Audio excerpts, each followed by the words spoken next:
안녕하세요, 한의사 이혜민입니다. 당뇨인들이 모두 비만한 건 아니죠? 80년대만 해도 당뇨인 중 80% 이상이 마른 체형이었다고 하는데요. 지금은 조금 줄어 대략 절반 정도 됩니다. 그래도 생각보다 많죠. 그런데 문제는 비만 당뇨와는 달리 마른 당뇨는 당뇨를 극복하기가 더더욱 어렵다는 점인데요. 혈당을 낮추기 위해 똑같이 음식을 줄이고 운동을 해도 혈당이 잘 안 잡히고 오히려 합병증이 생기는 이유는 바로 마른 체형을 고려하지 않았기 때문입니다. 유튜브를 통해 여러 번 강조했고 마른 당뇨 치료법이 따로 있다라는 제목으로 책을 낸 적도 있는데요. 아직 안 읽어보셨다고요? 얼른 구입해서 읽어보시길 바랍니다. 우선 마른 당뇨는 왜 발생하는 걸까요? 여러 가지가 있겠지만 지금껏 마른 당뇨인들을 만나보면서 느낀 공통점이 있었습니다. 바로 예민하고 꼼꼼한 편이라는 점인데요. 그러다 보니 숙면도 잘 되지 않는 경우가 많았습니다. 한마디로 스트레스에 취약하고 수면의 양과 질이 좋지 않은 점, 바로 이러한 특징 때문에 혈당이 높아져서 당뇨가 발생했다고 말해도 무리가 아닐 텐데요. 거기에 선천적으로 장부 기능이 약한 특징도 있습니다. 체격이 약하고 몸집이 작은 만큼 장부 기능도 약해 같은 상황에서도 당뇨가 쉽게 발생하는 것이죠. 또 마른 당뇨인들은 당뇨 진단을 받으면 남들 하듯이 의뢰, 음식도 조절하고 운동량을 늘리지만 그래도 혈당이 잡히지 않는 경우가 정말 많은데요. 음식과 운동 문제가 아예 없다고 말할 순 없겠지만 적어도 마른 당뇨는 음식, 운동 문제만으로 발생한 게 아니고 스트레스, 수면 문제가 매우 컸음을, 그리고 선천적으로 당뇨가 발생하기 쉬운 체질임을 이해하는 게 중요할 것 같습니다. 실제 한방치료로 마른 당뇨를 극복한 임상 스토리도 소개할 테니 끝까지 집중해주세요.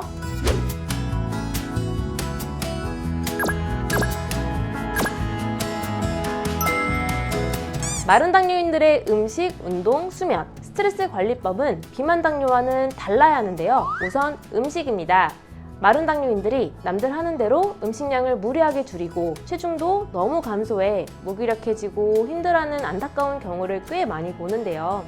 그래서 마른 당뇨인들에게는 특별한 식사법을 말씀드리지 않습니다. 그저 한식 위주로 골고루 드시고 소화를 잘 시킬 수 있는 편한 양만큼, 최종적으로는 꼭 필요한 양만큼은 드시라고 주문합니다. 오히려 이런 티칭 때문에 음식량이 늘어서 살도 찌고 혈당이 높아지더라도 궁극적으로 극복해야 할 스트레스와 수면 문제가 한방치료를 통해 해결되면서 혈당이 낮아지고 컨디션이 좋아지는 경우를 정말 많이 보기 때문에 음식을 편하게 드시라고 자신있게 말씀드릴 수 있는데요. 마른 당뇨 치료법은 따로 있다 책에서도 언급한 임상 스토리 하나 소개할게요.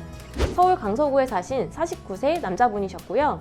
당뇨 때문에 체중이 20kg이나 빠져서 오셨습니다. 당화혈색소는 10.9%였으니 엄청 높았고요. 체중은 늘려야 하고 동시에 당화혈색소는 낮춰야 하는 일반적인 상식으로는 접근하기 어려운 상태였습니다. 늘 저희가 하던 대로 음식량은 늘리게끔, 그리고 수면, 스트레스 관리에 힘쓰도록 했고요.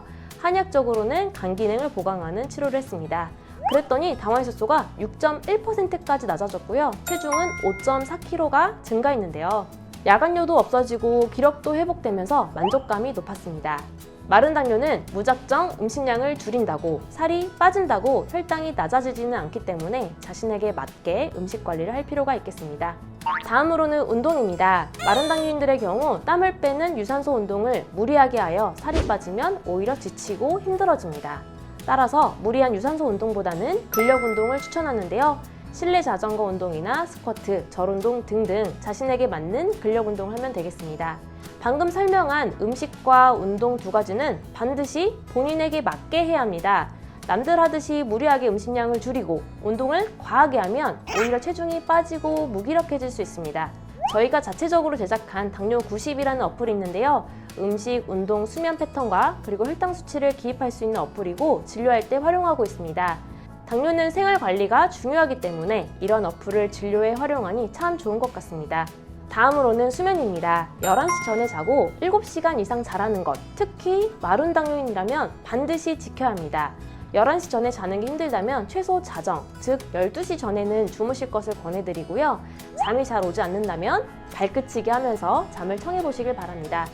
기억나는 사례가 있는데요. 경상도 의령군에 사신 50세 남성분으로 꿈을 정말 많이 꾸고 악몽에도 시달리던 분이었습니다. 꿈 치료를 해야겠다 싶어서 그에 맞는 한약을 드렸고요. 그러자 신기하게도 꿈이 줄고 악몽이 사라졌습니다.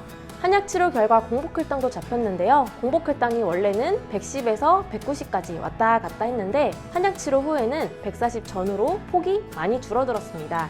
꿈이 줄어들면서 잠이 깊어지고 그래서 공복혈당도 일정해지고 전반적으로 낮아졌는데요. 수면이 혈당에 즉각적인 영향을 준다는 걸 알려주는, 그리고 한약으로 수면을 치료하는 게 얼마나 좋은 일인지 깨닫게 해주는 임상 스토리입니다. 다음으로는 스트레스입니다. 스트레스는 만병의 근원이라고 하죠. 제가 당뇨인들 첫 진료 때 항상 질문하는 게 있는데요. 당뇨 진단받기 1-2년 전에 극심한 스트레스가 있었나요? 라는 질문입니다. 거의 대부분이 지금껏 살면서 그때가 가장 힘들었고 스트레스가 극심했다 라고 공통적으로 대답하시는데요. 여러분, 스트레스만으로도 혈당이 엄청나게 높아질 수 있습니다. 스트레스는 코티졸 호르몬을 분비하게 하여 혈당을 높인다는 기전도 이미 밝혀졌기 때문에 논란의 여지가 없는데요. 특히 마른 당뇨인들은 꼼꼼하고 예민한 경향이 있기 때문에 스트레스도 많이 받고 또 취약하고, 이 때문에 혈당도 더 높아지는 것 같습니다.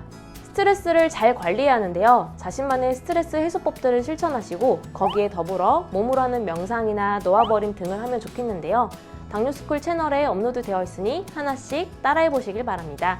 마지막으로 한의학적 치료에 대해 얘기할게요. 스트레스가 오래되면 한의학에서는 간기 울결이라고 하여 간 기운이 뭉쳐서 소통이 안 된다라고 하는데요. 간은 혈당을 조절하는 장기이기 때문에 스트레스로 인해 간기가 울결되면 간에 열이 쌓이면서 혈당도 당연히 높아지겠죠. 마른 당뇨인들은 예민하고 꼼꼼한 편이라고 말씀드렸는데요. 그래서인지 감기가 울결된 경우가 정말 많습니다. 더불어 선천적으로 장기 기능이 약한 경우가 많은데 그래서 간 기능도 더욱 약한 것 같습니다. 이에 마른 당뇨인들을 치료할 땐 간의 뭉친 기운을 흐트러주고 더 나아가 간에 쌓인 열을 꺼뜨리고 소모된 간의 진액을 보충해주는 한의학적 치료가 반드시 필요합니다. 그래야 혈당 조절에 도움이 되기 때문입니다. 마른 당뇨 여러분, 이런저런 노력을 해봐도 항상 제자리거나 오히려 혈당이 잘 안 잡히거나 합병증이 발생한 분들 참 많을 겁니다. 마른 당뇨는 비만 당뇨와 당뇨가 발생한 원인부터 관리법, 치료법이 모두 다르기 때문인데요. 혼자서 힘들어하지 마시고 꼭 한의학적 치료를 고려해보시면 좋겠습니다. 이번 영상이 도움되셨다면 구독과 좋아요 눌러주세요. 감사합니다.